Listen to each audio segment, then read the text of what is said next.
Assalamualaikum warahmatullahi wabarakatuh.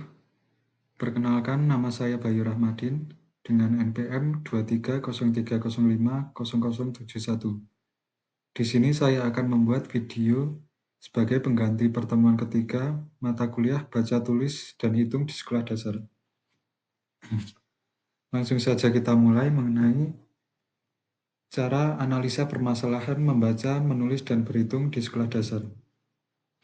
Untuk yang pertama, yaitu melakukan identifikasi permasalahan secara spesifik.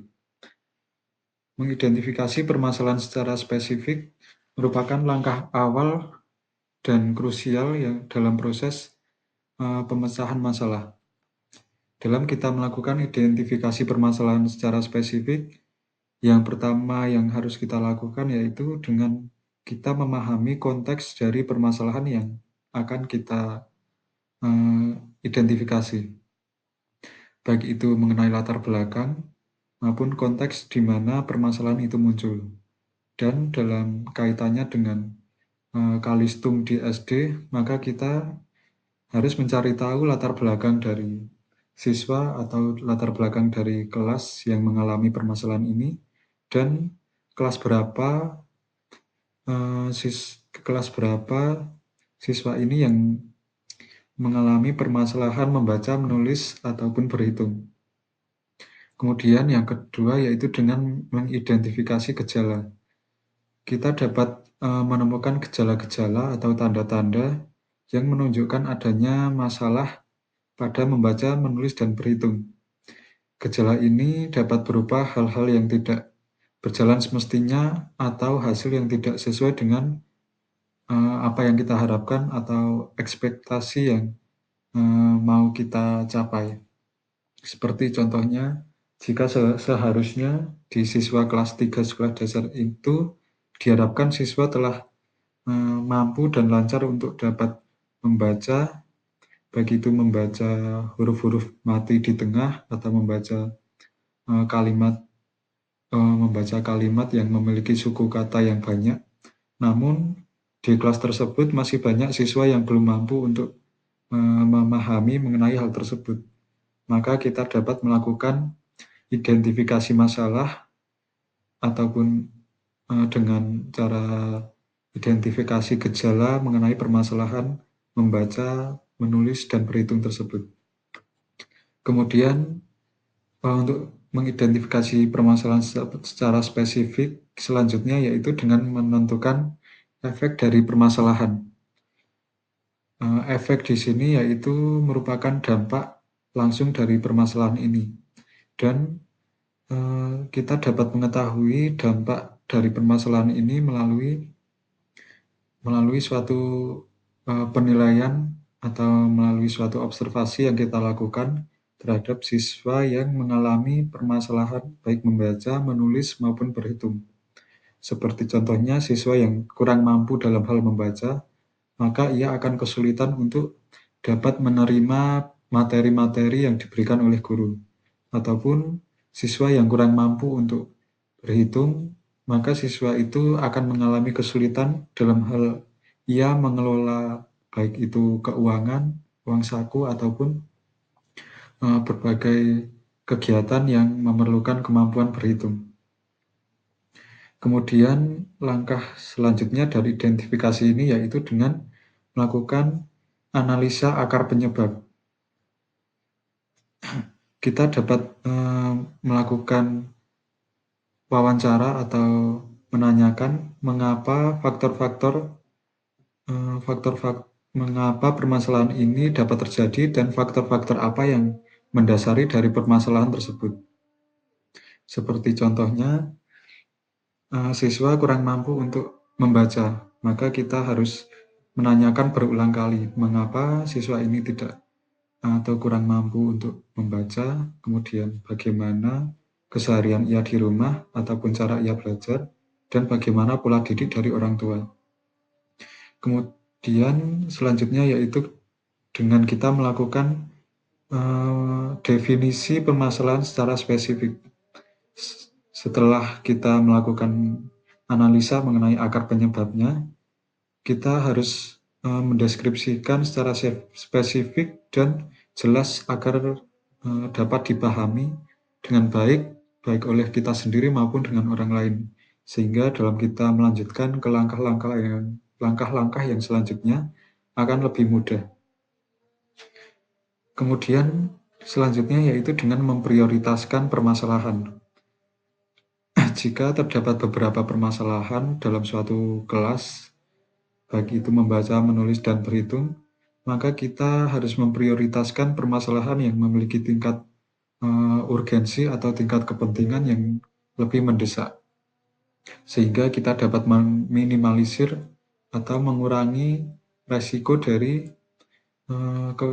kemampuan kalistung yang bermasalah tersebut.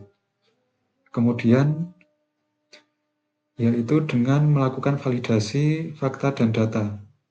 Setelah kita melakukan berbagai langkah-langkah sebelumnya, kita harus memastikan bahwa identifikasi permasalahan yang kita lakukan itu didasarkan pada fakta dan data yang relevan, sehingga hal ini dapat menghindari kesimpulan yang tidak akurat atau kesimpulan yang tidak sesuai dengan apa yang terjadi.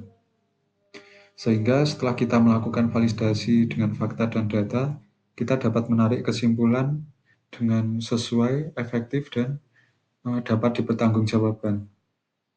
Kemudian yang terakhir yaitu dengan memberikan konteks tambahan. Setelah kita melakukan langkah-langkah sebelumnya, kita dapat menyertakan informasi-informasi tambahan seperti siapa saja siswa yang mengalami permasalahan membaca, menulis, ataupun menghitung ini, kemudian sejak kapan ia menunjukkan gejala-gejala dari permasalahan ini, dan faktor apa saja yang menyebabkan siswa ini mengalami permasalahan. Sehingga dalam kita melakukan kegiatan analisa yang selanjutnya, kita akan lebih mudah. Kemudian cara analisa permasalahan yang kedua yaitu dengan mengumpulkan data dan informasi. Dalam kita melakukan pengumpulan data dan informasi, langkah yang pertama yang dapat kita lakukan yaitu dengan mengidentifikasi kebutuhan informasi.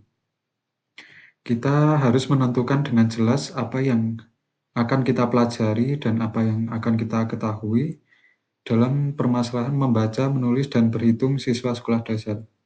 Apakah data yang kita perlukan itu merupakan data yang bersifat kuantitatif, ataupun data yang bersifat opini atau pendapat, atau informasi yang bersifat kualitatif.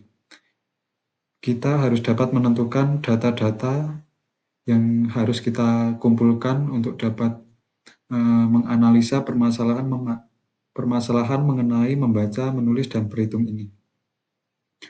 Kemudian yang kedua dalam kita mengumpulkan data dan informasi yaitu dengan memilih metode dalam pengumpulan data. Dalam kita memilih metode dalam pengumpulan data, maka kita harus mengumpulkan informasi yang sesuai dengan data yang akan kita dapatkan. Kita dapat menggunakan metode-metode seperti metode survei, wawancara, studi kasus, observasi, maupun analisa dari dokumen seperti penilaian siswa ataupun dari penilaian sumatif. Sehingga melalui metode-metode yang tepat, kita dapat mengumpulkan informasi yang sesuai dengan apa yang dialami oleh siswa, kemudian apa atau seberapa jauh siswa tersebut mengalami permasalahan, kemudian langkah apa yang harus kita ambil selanjutnya setelah kita mengumpulkan informasi. Kemudian langkah yang ketiga dalam pengumpulan data dan informasi yaitu membuat rencana pengumpulan data. Dalam kita melakukan pengumpulan data, tentunya kita harus membuat suatu perencanaan agar dalam kita menjalani kegiatan pengumpulan data ini, kita akan lebih terorganisasi dengan baik. Dalam pembuatan perencanaan pengumpulan data ini, kita harus menentukan subjek dari yang mengalami permasalahan membaca, menulis, maupun berhitung. Dalam kasus ini tentunya subjek yang harus kita identifikasi yaitu siswa. Kemudian subjek-subjek pendukung seperti wali kelas ataupun guru mata pelajaran ataupun orang tua serta masyarakat yang mungkin dapat kita gali mengenai informasinya, kita harus mengorganisasikan ke dalam suatu perencanaan sehingga dalam kita mengumpulkan data dan informasi akan lebih terarah dan kita lebih mudah mendapatkan data dan informasi. Kemudian langkah selanjutnya dalam pengumpulan data dan informasi yaitu dengan menentukan sumber data. Kita dalam melakukan pengumpulan data dan informasi, kita harus menentukan sumber data yang dapat diandalkan atau sumber data yang sifatnya itu relevan dengan permasalahan. Sumber data ini bisa dari berbagai sumber, seperti misalnya hasil wawancara dari orang tua, guru, maupun masyarakat, kemudian survei dari yang telah kita lakukan, ataupun observasi yang telah kita lakukan. Ataupun kita dapat menarik data dari hasil-hasil penilaian, baik itu penilaian kognitif maupun penilaian non-kognitif dari pembelajaran yang telah dilakukan oleh siswa. Kemudian yang selanjutnya dalam mengumpulkan data dan informasi yaitu dengan melakukan validasi data. Kita harus dapat memastikan data yang kita kumpulkan itu valid dan dapat dipercaya. Kita harus memeriksa berbagai apa yang telah kita dapatkan, baik itu data maupun informasi melalui validasi langsung kita terhadap subjek yang kita analisa, yaitu siswa dalam konteks permasalahan membaca, menulis, dan berhitung. Sehingga data atau informasi yang kita dapatkan itu kita dapat membuktikannya secara langsung atau melalui subjek permasalahan secara langsung. Kemudian yang selanjutnya yaitu melakukan organisasi dan analisa. Setelah kita melakukan melakukan validasi data, kita harus mengorganisasikan dan menganalisa data-data itu yang telah terkumpul dan disusun. Kemudian kita membuat suatu kerangka yang dapat kita analisa. Dan kerangka tersebut haruslah sesuai dengan data yang telah kita dapatkan dan telah kita validasi. Sehingga nantinya dalam hasil yang akan kita tarik, maka akan sesuai dengan permasalahan yang ada. Kemudian yang selanjutnya dalam pengumpulan data dan informasi yaitu dengan melakukan interpretasi dan pengambilan kesimpulan. Dari analisa yang telah dilakukan melalui validasi dan organisasi, maka kita haruslah untuk menarik kesimpulan dari data dan informasi yang telah kita dapatkan. Dan kita kemudian merumuskan berbagai rumusan masalah yang harus kita pecahkan ke dalam langkah-langkah analisa permasalahan Kalistung selanjutnya. Kemudian cara analisa permasalahan Kalistung yang ketiga yaitu dengan melakukan analisis akar dan penyebab dari permasalahan.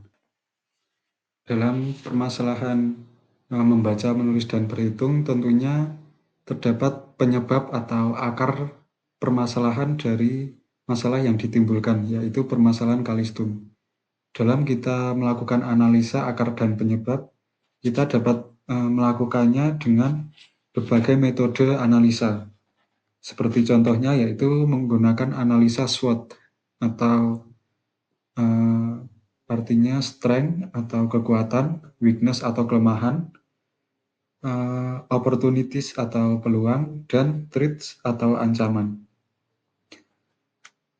Strength yaitu identifikasi kelebihan atau hal positif terkait Kalistung di sekolah dasar. Seperti contohnya yaitu pendekatan pembelajaran yang efektif atau sumber daya manusia dan sumber daya lainnya yang mendukung. Kita harus dapat menganalisa kelebihan-kelebihan yang ada pada subjek permasalahan yang kita amati. Kemudian yaitu kelemahan atau weakness, yaitu faktor-faktor internal yang dapat menghambat kemajuan, seperti contohnya itu kurikulum yang belum terintegrasi dengan baik, atau kurangnya pelatihan mengenai pembelajaran bagi guru, sehingga dalam kegiatan belajar mengajar itu terlaksana yang tidak sesuai dengan baik itu tujuan ataupun capaian pembelajaran yang harus dicapai atau harus dikuasai. Kemudian peluang atau opportunities yaitu faktor-faktor eksternal yang dapat dimanfaatkan untuk meningkatkan kemampuan Kalistung. Seperti contohnya yaitu program pemerintah ataupun teknologi masa kini yang dapat kita lakukan atau dapat kita manfaatkan dalam kita meningkatkan membaca, menulis, dan berhitung di sekolah dasar. Kemudian yang terakhir yaitu ancaman atau threats merupakan faktor eksternal yang dapat menjadi hambatan, seperti dalam sekolah itu kurangnya dana yang dapat digunakan atau dialokasikan, maupun berbagai perubahan dalam dunia pendidikan, seperti kebijakan, kurikulum, program, dan lain sebagainya.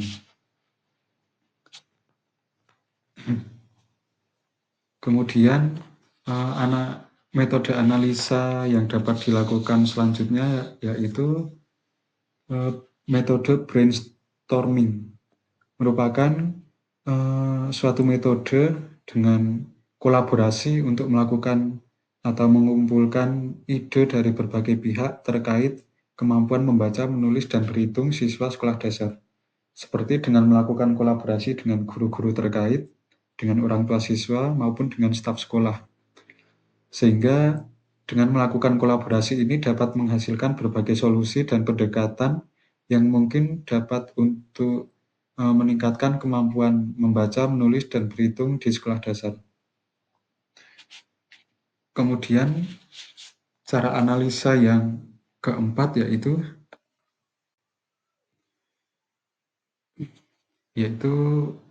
prioritas permasalahan.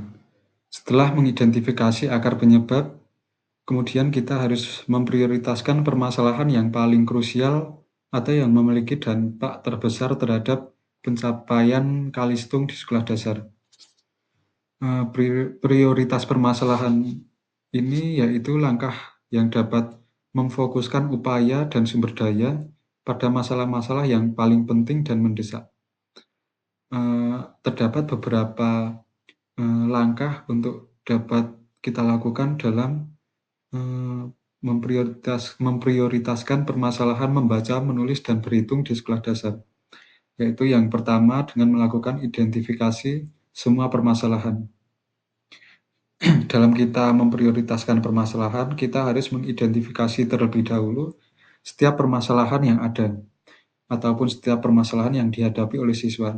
Sehingga setelah kita mengidentifikasi, kita dapat mencatat setiap permasalahan dengan terperinci dan jelas dalam setiap permasalahan. Kemudian yang kedua yaitu dengan mengevaluasi dampak dari permasalahan. Kita harus melakukan evaluasi atau melakukan berbagai pertimbangan dari masing-masing permasalahan yang dialami oleh siswa dalam hal membaca, menulis, dan berhitung di sekolah dasar.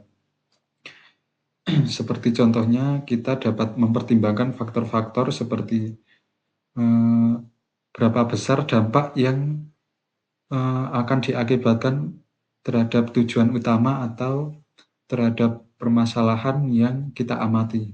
Kemudian, apakah permasalahan ini mempengaruhi banyak dari siswa atau hanya beberapa siswa saja, atau seberapa sering permasalahan ini terjadi pada setiap tahun atau setiap fase sekolah dasar.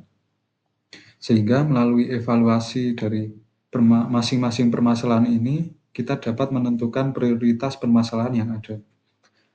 Kemudian yang ketiga yaitu dengan melakukan penilaian urgensi. Kita dapat menentukan tingkat urgensi atau seberapa mendesak permasalahan tersebut perlu untuk diatasi. Sehingga kita dalam mencari solusi dari suatu permasalahan, kita dapat menyelesaikan permasalahan yang memiliki sifat atau kepentingan yang lebih penting. Kemudian yang selanjutnya yaitu dengan memprioritaskan dengan metode. Kita harus menggunakan metode tertentu untuk dapat membantu dalam menetapkan prioritas. Seperti contohnya, yaitu matriks urgensi dampak. Kita dapat melakukan plot dalam setiap permasalahan atau dalam matriks berdasarkan urgensi dan dampaknya. Kemudian metode Moskow, yaitu kita dapat melakukan atau mengkategorikan permasalahan yang harus atau yang bisa kita selesaikan. Kemudian dalam kita memprioritaskan permasalahan selanjutnya yaitu dengan melakukan konsultasi dan diskusi. Kita dapat mendiskusikan prioritas permasalahan dengan berbagai pihak yang terkait seperti guru-guru ataupun teman sejawat ataupun dari pihak-pihak lain seperti orang tua maupun seperti masyarakat sekitar. Sehingga kita dapat mendapatkan perspektif yang lebih luas mengenai permasalahan yang akan kita prioritaskan solusinya tersebut. Kemudian yaitu dengan menetapkan prioritas final. Setelah kita mempertimbangkan semua faktor-faktor yang sebelumnya kita bahas, kita kemudian harus melakukan penetapan prioritas final untuk setiap permasalahan. Kita harus memastikan setiap prioritas ini sesuai dengan sumber daya yang tersedia dan tujuan dari pemecahan masalah yang akan kita pecahkan. Kemudian yang selanjutnya yaitu dengan melakukan revisi dan pemantauan. Setelah kita menentukan prioritas permasalahan secara final, bukan tidak mungkin prioritas itu dapat berubah seiring dengan berjalannya waktu atau dengan perubahan kondisi yang ada di lingkungan sekolah. Dan untuk menanggapi hal tersebut, kita harus melakukan revisi secara berkala dan memantau setiap permasalahan yang kita anggap sebagai prioritas untuk dapat dipecahkan dan memastikan solusi yang tepat dan waktu yang tepat pula agar dapat permasalahan yang kita hadapi dapat kita selesaikan dengan efektif dan efisien.